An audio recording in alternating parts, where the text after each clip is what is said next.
get started, I wanted to thank you for doing this interview with me. I'm just going to remind you that I'm here to do my interview about your life story, essentially, and that this interview will be strictly confidential. And I'll be taking a few notes throughout the interview. Do you have any questions? No. Okay. Well, let's get started. First off, what's your name? Scott Booker. Alright. What year were you born? And what day? 1982. 21st of April, 1982. Alright. Where were you born? Wayne County in Dearborn, Michigan. Why were you given the name that you were given? Well, I kept my first. When I was born, my name was Charles Scott Cooper. After I was adopted, because everybody always called me Scott, my parents just moved my middle name to my first name, and I got my dad's middle name. Or his first name is my middle name, so it's Scott William. Can you describe the neighborhood that you grew up in? It's a little bitty podunk country road. There were 7 houses, and there were no kids where we grew up at. Like, everybody was always old. My family has always been the youngest family in the neighborhood. Tell me about your parents. Where were they born? Mom was born in Greencastle, Pennsylvania, in Greencastle Township. Daddy was born in he was born in Ellerby, North Carolina. Little bitty town, not far from Ashburn. Mom was actually born in 1933, and Daddy was born in the 30s. What kind of memories do you have of them? Some that really stick out. My favorite story about my parents, and it's one they always told that makes me laugh. When my parents met, my daddy was drunk and burnt down a barn. Mom was the chief of the volunteer fire department. And this would have been, Mom was 18, so 1944, 1945-ish.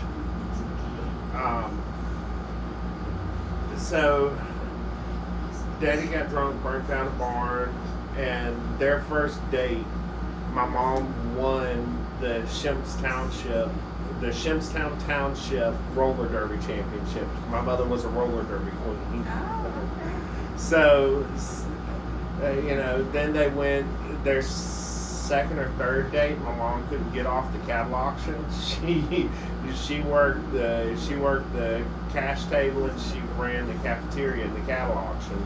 So they had to, between cattle, that's when Mom and Daddy got to talk. 4 dates later, they were married, and that was just the constant every time. Anytime there was something going on, Mom would look and say, you were drunk when I met you. I wish you were still drunk. Okay.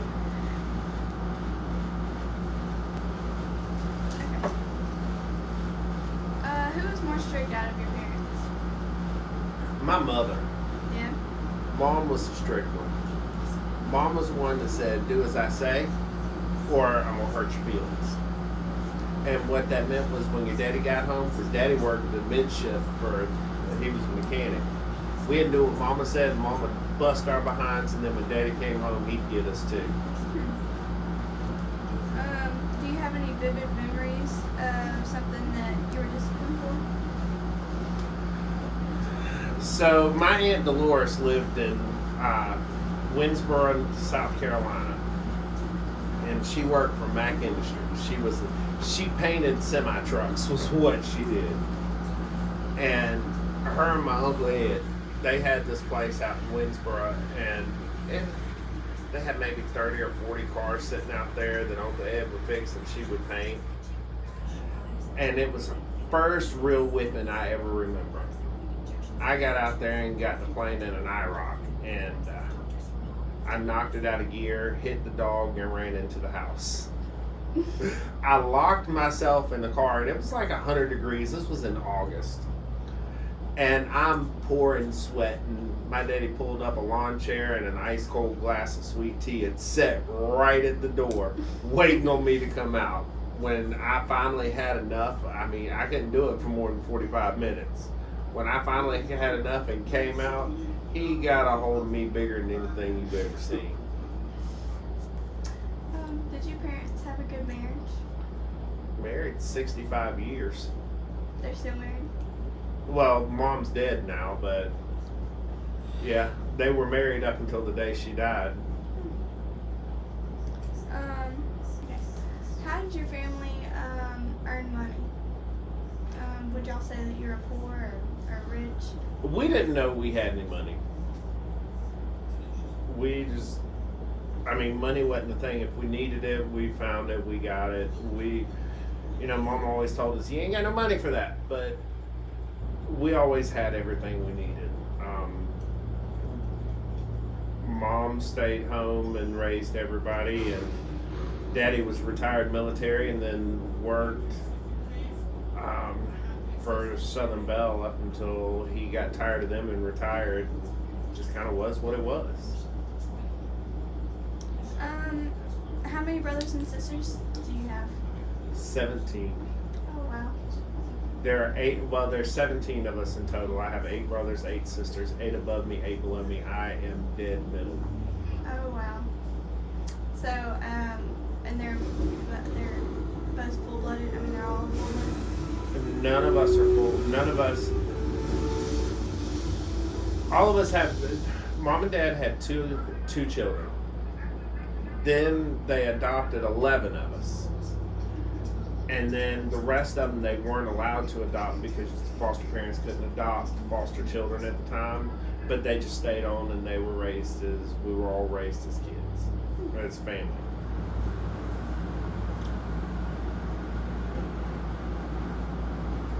Do you have any vivid memories of you and your siblings and your family all together? Yeah. You want one? Yeah. Alright. So back in the 80s, Mom and Daddy bought a decommissioned Southern Bell van. It was I think it was turd green. And it was horrible. And it was the cargo. It had 2 bubble windows on either side and a big sliding door on it. And we had a pop-up camper. And all of us, plus Grandma Shorty, who was my mom's mom, we all went camping. And we went to Niagara Falls. All of us in that, 17 of us in that cargo van went to Pennsylvania, picked her up. She drove her car and followed us, and we were at Niagara Falls. And we're in there, and a pop-up has like a tent sign. It's like tent the whole way around, so you can hear everything that's going on. And we kept hearing the scratching and gnawing. And Daddy being the bunkin that he was, he told everybody, "Shh, I'll be real quiet. I'm gonna go see what's stealing all that bread and stuff out there." So he went out there, and he came back in, slammed the damn door, and he said, "Now y'all shut up. Y'all be quiet. All of y'all." And of course I'm over there. Why? What we gotta be quiet for? He said, "The damn skunks are out there eating our bread." And one lifted his tail at me as I was going to go get it. Oh my god. Oh my god. And it was just constantly things like that. Or we all went to private school. And we played Rutledge Academy in Rutledge, Georgia. And that time we had a Winnebago. Oh, that Winnebago. We fit all of us in that Winnebago. Daddy would drive the Winnebago. The entire basketball team would be in there. And as we're going down the road, Mom's got a big old stock pot on the stove cooking soup or stew to feed everybody after the game for both teams. So did you have any pets growing up? Yeah, we had all kinds of them. Dogs, cats, pigs, chickens. It was great until we had to start eating them. Couldn't make it for him. It was great for them. We made great bacon. What did you wear usually? Yeah. Ooh. See, those were fun times. I wore hammer pants. Old jams, MC Hammer pants, jams that had elastic at the bottom, elastic at the top, and the legs were this big around. Oh my And gosh. they were made out of this like t-shirt material. They were the most god awful ugly things, and with a mullet and a bowl cut, it looked so cute. Were you the only person that wore it? Or Oh God, no! That was just yeah, no. That was what all the white kids around here wore, and everybody picked on us because look at y'all, look at y'all. Well, hey, I'm comfortable, and they're wearing kid and play pants, so they wore their clothes backwards. Yeah. Did you get allowance growing up? We were allowed to live. We got 25 cents a week, and when we asked for more, Mom said, "You can have more as soon as you figure out how to eat less." So we got it, but I mean, 25. We got it once a month, and Mom made sure to give it to us in quarters, like we were going to the laundromat. And she charged us for everything, so she'd give us our allowance in quarters, and she'd say, "Okay, so I did da da da da da da da da at the end of the week. Okay, you get at the end of the month. Here's your 35-cent allowance." And that was what we. Most of the time, I was doing good to get a quarter for allowance, so I could go visit 3 gumball machines at the Regency Mall. There you go.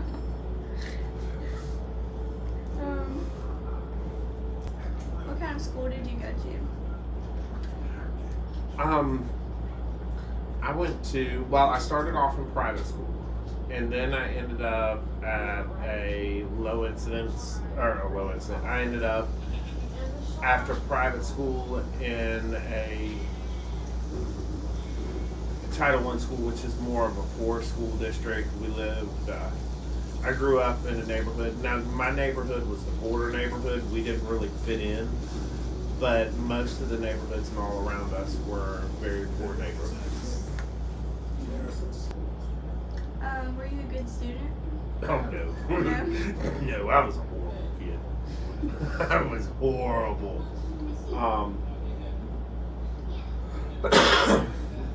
Anything that I could do to get under a teacher's skin, oh, I did it. I was a true middle kid. Anything I could do to mess with people, I did. And most of the time it was harmless. But I was also a vengeful kid. So you knew when I was upset with you, and then I would just do some frightful things. I mean, take the Schrader valve out of your bicycle, so when you go to blow it up, you get all the air in it. You put the cap on it real quick because you thought it was leaking, and before you got out the end of the driveway, your tires were flat. Hide the seat to your bike, so when you went to go use it, you didn't have anything but a post, so you had to stand and ride your bike all day. Yeah, just those little things. Sounds like you're a menace. Ice under the sheets, so you'd get under there and there'd be a Ziploc bag full of ice under there in the middle of winter. You just couldn't figure out why you couldn't get warm. Did you have a favorite subject in school growing up? Or favorite teacher? I had a favorite teacher. I had a favorite subject too. Favorite subject was lunch, because that's when I got to mess with everybody. But back when I was in school, our lunches were different. They were actually like the lunchroom. I'll never forget at Barton Chapel, the lunch line I went through. There was a guy that worked the lunch line. He would always save me a ham hock from the Collards. Or there was always something that they flavored that I eat, like on turkey and stuffing days. They would save me the necks that they made the gravy from. So everybody else got whole turkeys. I'm running around with 3 turkey necks and dressing. Oh my God. So I was, I learned how to cook and eat from the lunchroom at school. But my favorite teacher by far was Edwina Small. I will never forget her. She was the first teacher to tell my mother, "Well, I'll whip his behind here at school, and then you whip his ass at home. We'll figure it out." And she had this paddle, and It wasn't very big. It was like a shaved 1x1. It was about 14 inches long. His name was Dr. Do-Right. And anytime I did something wrong, me and Dr. Do-Right had a conversation. And it was not a good one. So it was what it was. But yeah, that was my favorite teacher.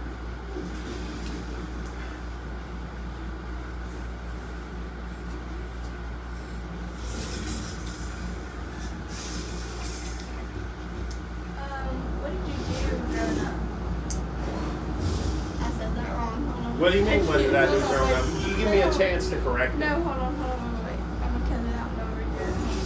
There's a bunch of stuff I'm gonna cut out and redo. Alright.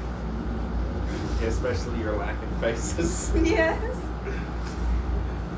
And I can't see because my contact is messing up. It's flipping right now. Alright. What did you want to be growing up? So, there's actually a funny story to that. When I was a kid, I wanted to be an apologetic. Do you know what an apologetic is? I don't know. Okay. So there was this guy, his name was Dr. Ravi Zachariah. He was an apologetic. And what he did was he took Bible, history, and science and put it all together to do what's called dogmatic defense. I know these terms now, I didn't know them then. That's what I wanted to do, was say, no, you're wrong because da-da-da-da-da-da-da-da. So I originally wanted to grow up to be a Southern Baptist preacher. Knowing you now, I never would have thought that. So, yeah, a little bit different. So, never mind, I'll get into that. Go ahead, you can I'm ask. gonna get into it later. I'm gonna ask you what your career is now, not Okay. second one. Okay. That'd be a great follow-up question. For this one? Okay. Knowing that you're what? Knowing that that's what you want to be as a kid, where is your career taking you now?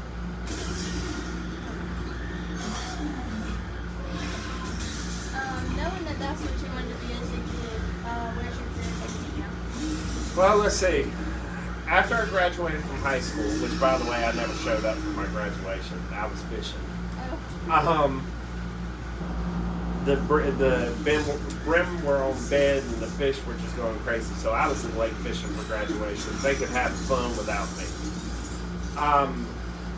I went into the Marine Corps and worked on airplanes. After that, I went and worked at a ski resort. But I was teaching in both places. So in the Marine Corps, I taught avionics. I taught OSHA health and safety. I was the safety guy. I mean, I was always doing professional learning and teaching. Then when I got to the after I got out there, I went to work at a ski resort in Virginia.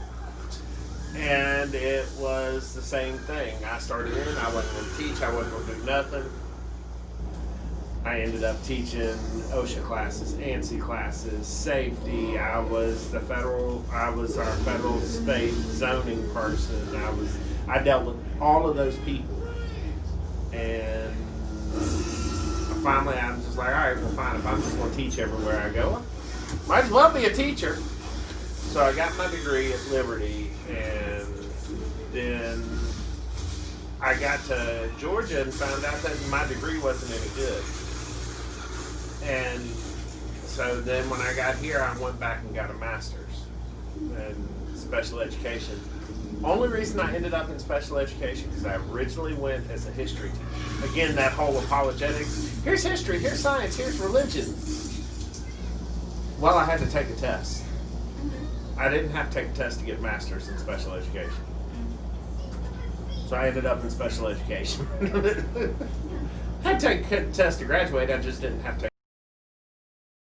Did you have a favorite subject in school growing up? Or a favorite teacher? I had a favorite teacher, I had a favorite subject too. Favorite subject was lunch. Because that's when I got to mess with everybody. But back when I was in school, our lunches were different. They were actually like the lunchroom. I'll never forget at Barton Chapel, the lunch line I went through, there was a guy that worked the lunch line. he would always save me a ham hock from the Collards.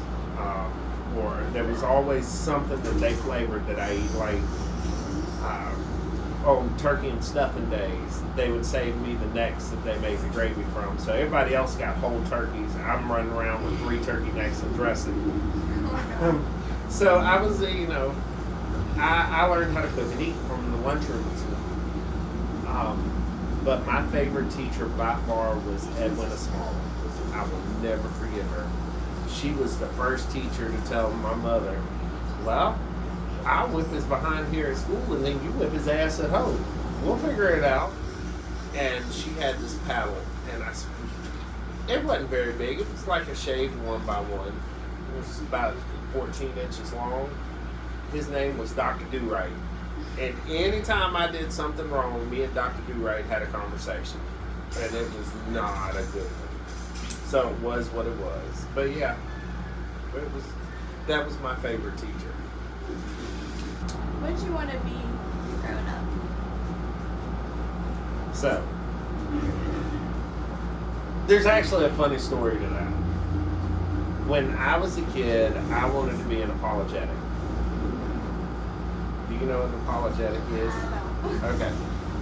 So there was this guy, his name was Dr. Ravi Zachariah. He was an apologetic. And what he did was he took Bible, history, and science and put it all together to do what's called dogmatic defense. I know these terms now, I didn't know them then. That's what I wanted to do, was say, no, you're wrong because da-da-da-da-da-da-da-da. So I originally wanted to grow up to be a Southern Baptist preacher. Knowing you now, I never would have thought that. Knowing that that's what you wanted to be as a kid, where's your career taking you now? Well, let's see. After I graduated from high school, which by the way, I never showed up for my graduation. I was fishing. Oh. The brim were on bed and the fish were just going crazy. So I was in lake fishing for graduation. They could have fun without me. I went into the Marine Corps and worked on airplanes. After that, I went and worked at a ski resort. But I was teaching in both places. So in the Marine Corps, I taught avionics. I taught OSHA health and safety. I was the safety guy. I mean, I was always doing professional learning and teaching. Then when I got to the after I got out there, I went to work at a ski resort in Virginia. And it was the same thing. I started in, I wasn't going to teach, I wasn't going to do nothing. I ended up teaching OSHA classes, ANSI classes, safety. I was our federal state zoning person. I dealt with all of those people. And finally I'm just like, all right, well fine, if I'm just going to teach everywhere I go, might as well be a teacher. So I got my degree at Liberty, and then I got to Georgia and found out that my degree wasn't any good. And so then when I got here, I went back and got a master's in special education. Only reason I ended up in special education because I originally went as a history teacher. Again, that whole apologetics. Here's history, here's science, here's religion. Well, I had to take a test. I didn't have to take a test to get a master's in special education. So I ended up in special education. So I hear you talking about school. What type of education do you have? Well, I've got all kinds of weird stuff. I have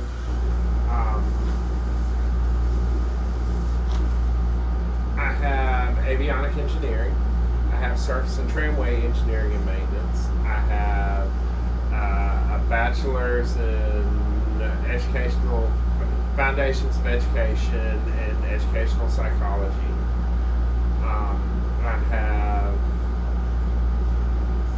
I was like 2 credits short of a dual certificate in education and theology.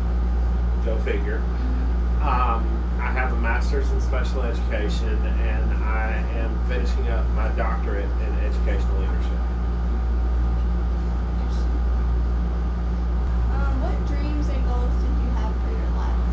I want to be retired with a big old boat, one with 3 motors on the back.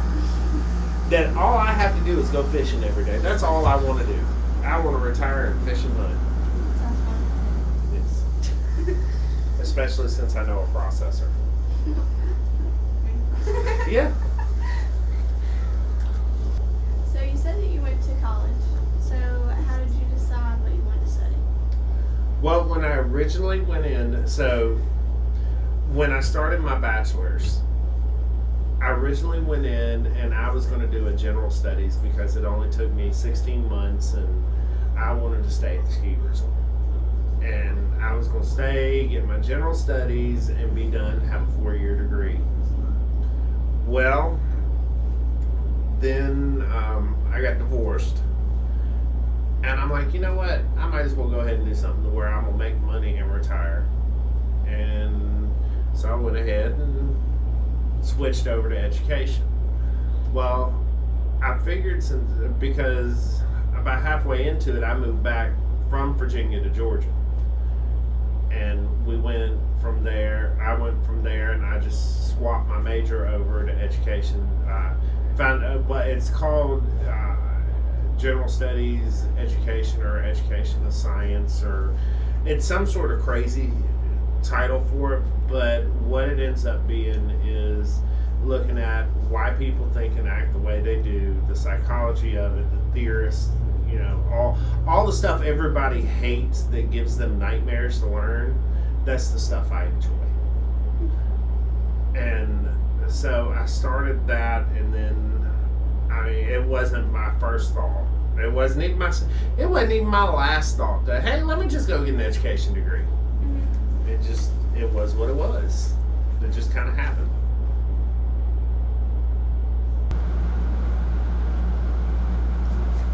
So you said that you went to the military, and you said that you taught classes in the military.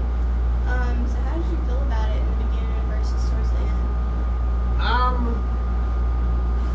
So I kind of went in the military because I was told I couldn't do it. Mom said, "You're not going." I said, "Watch me." So my daddy went to sign the paperwork for me because Mama wouldn't do it. I was 17 at the time. So he went and signed the paperwork. Oh, they got a big one over that. Mama was diehard Democrat. Daddy was a Republican. Daddy said, everybody needs to go. Mama said, well, if they need to go, they need to volunteer and not while they're in high school. So there was a big thing about it. But I ended up going in, and at first it was what it was. I had a ton of fun, especially when I was stationed in Florida. I'm not in the best shape to do it anymore, but you know, back then I was young and trim, and I used to longboard surf and all kinds of fun things. I loved it when hurricanes came through North Carolina.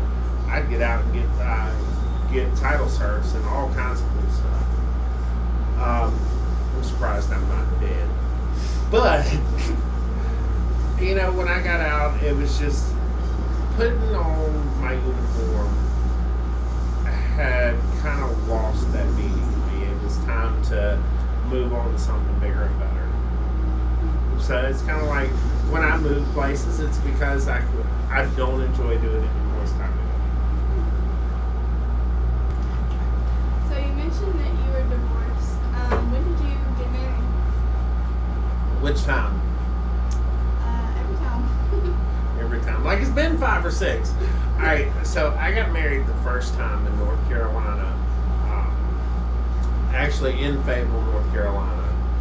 We got married at the courthouse. It's really funny. The picture in the back, I wish I could find it again. The background of the picture, you know, everybody, their wedding pictures has these beautiful backgrounds with their family and blah, blah, blah. Ours had that road sign stuff that was reflective, and it said no guns, knives, or weapons of any type allowed. Magistrate court. that was the backdrop for our wedding picture. I should have known that one was done from the start. But we lasted up until we got into Virginia, and I ended up getting divorced.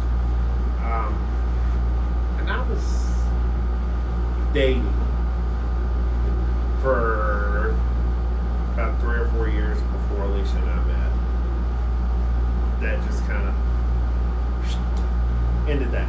And I went from dating to single, or from dating to married overnight, or at least it felt like it.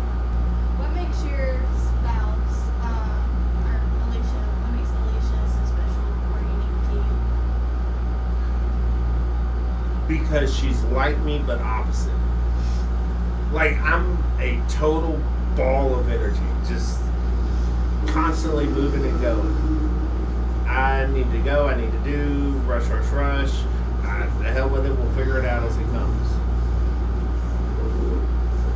Her thing is, it needs to get done, do it, be done with it, and get over it. Not like it. Okay. So it's like, it's the other half that's kind of missing. So, imagine,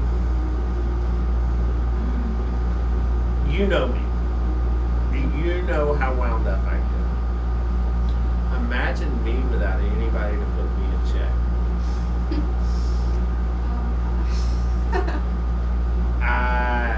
It's fun. Mm-hmm. So, y'all make each other whole, essentially.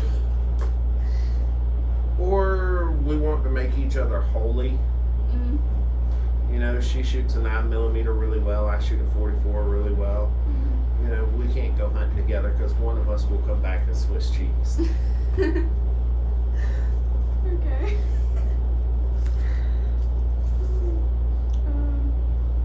Alright. What was your first big purchase that you bought for your spouse? Her car. Is it her car or her TV? I want to say it was her car. No. Her first big purchase was an airbrush kit. Oh. So when we first got together, she made these big elaborate cakes, and you know, like a week to make a cake kind of thing, like 5 tiers, and well, she wanted an airbrush kit. That was the first big. I mean, back then I made $1,500 a month, and so $100 purchase was a big deal. Mm-hmm. But that was the first purchase I made when we were dating. Major. It was right before. Yeah. But after we got married, the first. Yeah, we were. Because we got married August 1st. It was actually open house. And the superintendent of school, my principal at the time, because I had worked there before, so everybody knew me. My entire department at the school was given open house off. They didn't have to show up because I was getting married. Mm-hmm. So my principal had to go to the superintendent to get it done. And so there were 42 people in my department, and everybody took off for it, and about 25 of them showed up to Oh my the gosh. wedding. That was fried chicken and artichoke boules, the whole night. Like, it was a big old picnic spread. But I think our first major purchase married was her car, because she needed a new car. She was driving a car that I had bought from my parents, and the motor was going out, transmission was slipping. It was, the life had gone out of it. So I think that first purchase was amazing.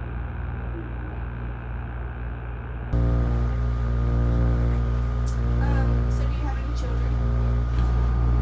Yes, there are 7 in total that I claim, but I have 1 biological child, stepkids from my first marriage, stepkids from this marriage, and then some kids here and there. Yeah, like you. How are your children like you and unlike you? They all have mouth and attitude, and they all just can't wait to get their point across. Now, the youngest one is my spin, and she'll look at you and she just says, "Yeah, and your point is what?" Like I actually care what you have to say, and walks off. She's done. So, I mean, each one of them, like, I got one that just tells you how she feels, and I got one that wants to make you feel the warm and fuzzies, but really just wants to tell you to go to hell.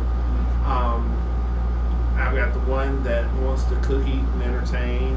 I've got my personality people that, when they walk into a room, everybody knows they're there.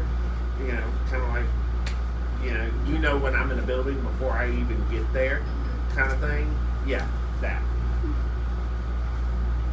What do you think are your 3 best qualities and your 3 worst qualities?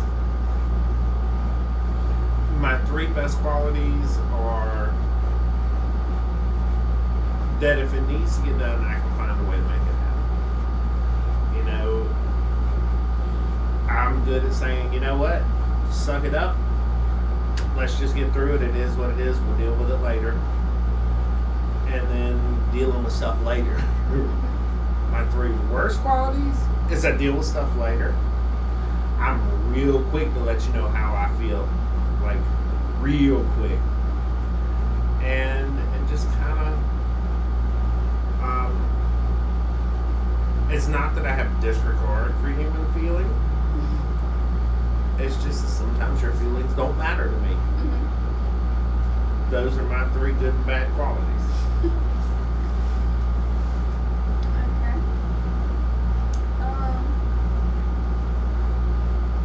Do you have any special sayings or expressions? Oh, I got a real good one. I love you, but I'm fitting to hurt you and your feelings. Keep playing with me. Only God loves you that much. I've heard you say that a couple times.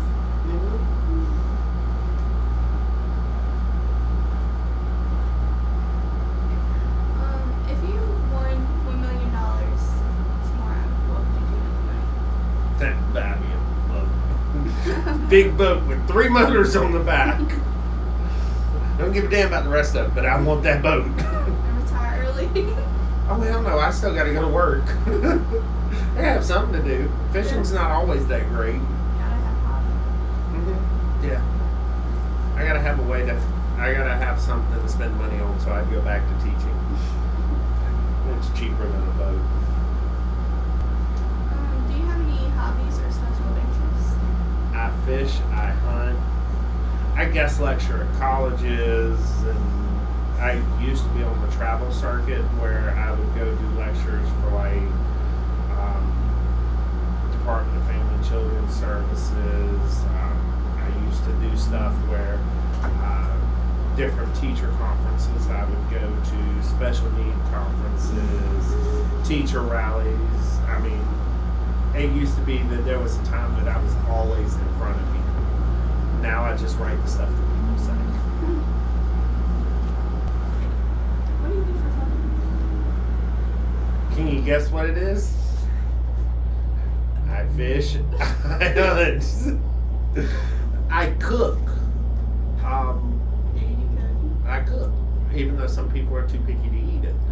But I fish and I hunt, basically. And I do contracting work for different school systems to try and help them get their stuff together. But other than that, I go to school full time, I work full time, parent full time, the whole 9 yards. So there's not a lot of fun.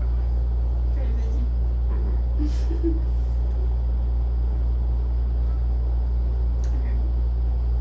Who do you trust and depend on?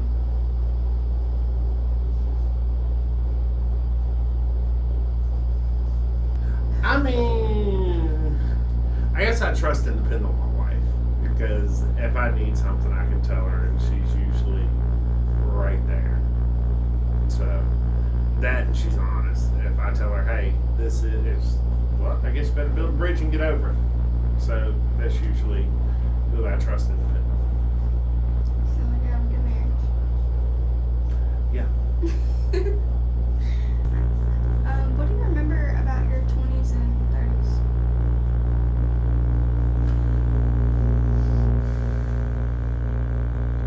I remember traveling the world in my 20s. I mean, traveling with the military, did some foreign recruiting, and got bored. So, in my 20s, and I love to tell the story.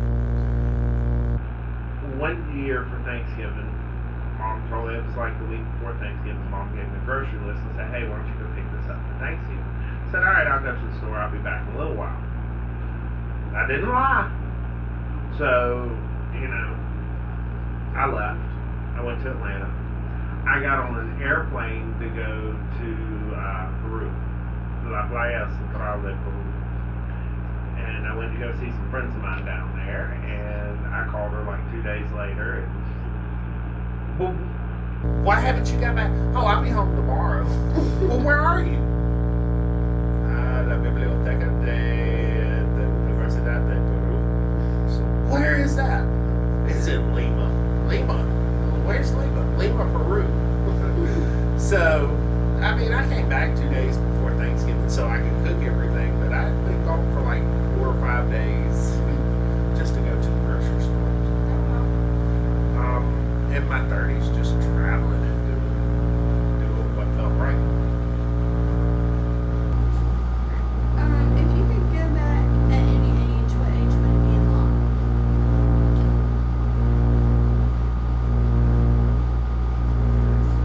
21. Way I could convince myself not to marry my first wife.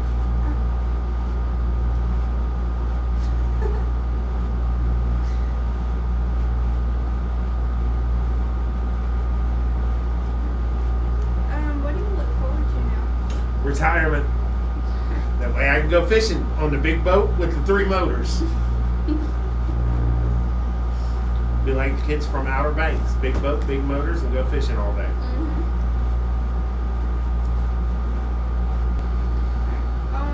Can you describe a person that had a huge effect on you in your childhood? My mother had the biggest effect on me. She never took no for an answer. My mother was a short woman. She was 4'11" and a half. Or 4'10" 3/4. So she always had the doctor write on her stuff that she was 5 foot tall because she was over 4'11", and because at 4'10" in Georgia you're a midget. You have to have boosters on your pedals. My mother drove a school bus. If you can figure a 4'11" woman driving a school bus, and she did. She drove that thing. She whipped it around like it was. Drove the city. It was the city style bus. She drove that thing around like it was nobody's business. She drove it like you drive your car. But she always said, "I really don't give a damn what you do. Just do it." And kind of worked out for me. What kind of life lessons do you think you learned from your mom, or the biggest life lesson that you learned from your mom? Know when to tell people to shut the hell up and leave you alone. And how to do it in a way that you won't hurt their feelings.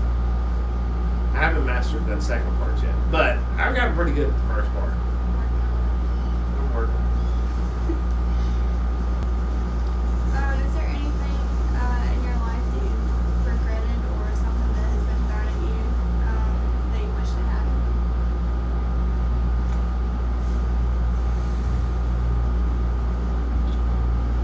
Regrets? No. Everything I've done has kind of taught me lessons along the way, and I've grown out of what I've gone through, or I've learned new ways to hurt people's feelings with being nice. There was always something to learn from it. But the one thing I wish,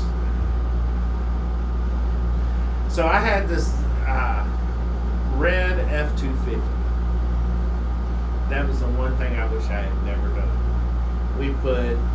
I bought the truck for $11,000. We put about $15,000 into it and ended up getting rid of it for a truck that I paid $18,000 for. I lost my mind on that truck.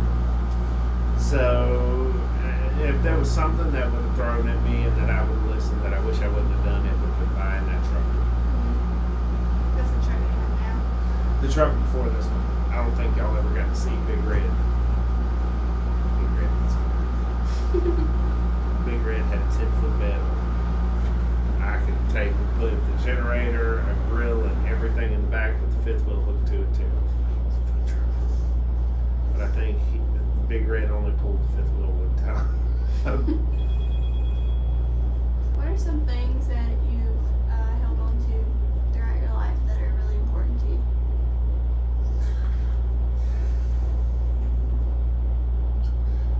biggest thing that I've held on to is not all people are bad, not all people are good. You got to figure out which one they are so you know what to do with them. What is your philosophy of life? Alright. My philosophy in life is everybody is special in their own special way. Sounds dumb, right? Yeah, it's not hard. My feeling it sounds dumb. Everybody's a little special. And I don't mean special like, oh, honey, that's good. Like, baby, you've been touched. Everybody's a little special. I'm a little special. But everybody's a little special. But when you take a lot of people with a little special, somehow you all even out. So you take it, you go with it, you figure out what it is.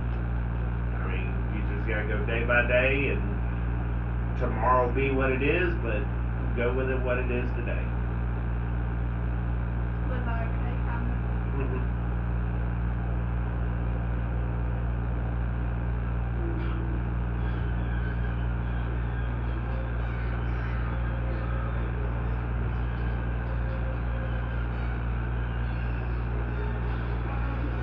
What is your best piece of advice for life in general? It doesn't matter how you screwed up in the past. It doesn't matter if you got a baby mama, baby daddy, 5 kids, whatever. Those are the worst. If that's the worst thing you've done in life, it is what it is. Just because something bad happened before doesn't mean that it has to affect your after. You just kind of, you have to learn how to roll with the punches and go with it. If you get pissed off at every little thing, then your life is going to be nothing but a big pissing contest between you and everybody you meet. Sounds like good advice. I know a couple people who need to hear that. I know somebody needs to hear that too. If a young person came to you asking what was the most important thing for living a good life, what would you say? Know you. Not like N-O-U, but K-N-O-W-U. Like, know who you are, know what you want, know that this is not what I want, this is what I want. Know, these are my shortfalls, this is what I have to overcome to get there. Know that you need these type of people in your corner to get you where you need to be. And never, ever, ever say, I can't do because. If you can't do something, it's because either A, you physically can't, B, you emotionally can't, or C, you financially can't. Those are the only reasons you can't do something. Don't use the I can't as an excuse. You can, you just have to figure out a way to. So you just gotta know you. I just wanted to thank you